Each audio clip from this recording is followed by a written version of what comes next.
Top quality और consistent performance के लिए सिर्फ सिल्वर पंप नाम याद रखना। વિમાનની દુર્ઘટનાને લઈને વૈશ્વિક સ્તરે તપાસ કરવામાં આવી રહી છે। ભારતીય, બ્રિટન અને અમેરિકાની એજન્સીઓ દ્વારા તપાસ કરવામાં આવી રહી છે। યુકે, યુએસએની ઇન્વેસ્ટિગેશન એજન્સીના 20 અધિકારીઓ પહોંચ્યા। એઆઈબી, એનટીએસબી અને આઈસીએઓની ટીમ દુર્ઘટના સ્થળે પહોંચી છે અને પ્લેન ક્રેશના સેમ્પલ લઈને વિવિધ દિશામાં તપાસ કરવામાં આવશે। સતત 3 દિવસથી અલગ અલગ એજન્સીઓ દ્વારા તપાસ કરવામાં આવી રહી છે।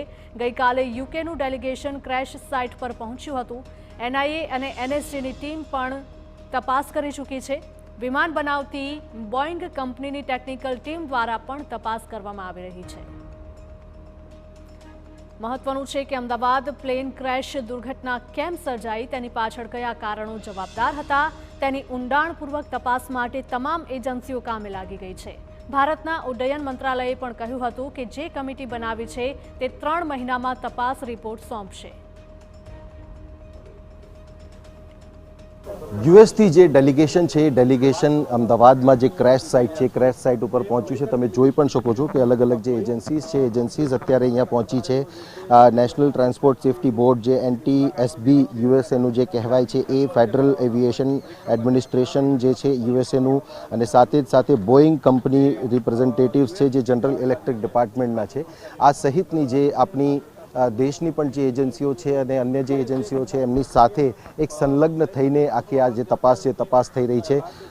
કારણ કે આ જે ક્રેશ થયું છે, પ્લેન ક્રેશ થયું છે, એ વૈશ્વિક સ્તરે જે છે એ તપાસનો વિષય અને સેન્ટર ઓફ એટ્રેક્શન બન્યો છે। કારણ કે જે પ્રકારની દુર્ઘટના બની છે ત્યારે એમાં લેન્ડ થયાના 58મી સેકન્ડ સુધીમાં જ આખી ઘટના જે છે 1 મિનિટના સમયગાળાની અંદર જ આખો બનાવ છે એ બનાવ બની ગયો હોવાનું સામે આવ્યું છે। એમાં થ્રસ્ટ કામ નહોતું કરી રહ્યું કે પછી એ સિવાય જે ટેકનિકલ ફોલ્ટ હતો એ કયા પ્રકારનો હતો, ત્યારે આ બધી જ બાબતો છે જેનો બારીક અભ્યાસ આ એજન્સીઓ અહીંયા કરવાની છે।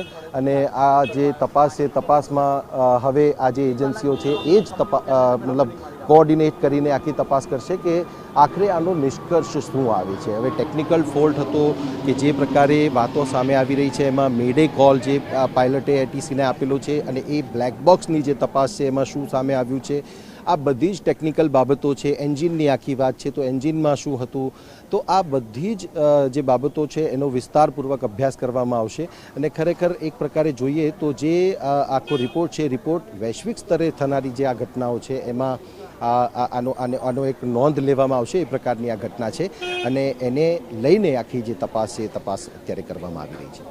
કેમેરામેન દીપક સેન સાથે સચિન પાટીલ, TV9 અમદાવાદ।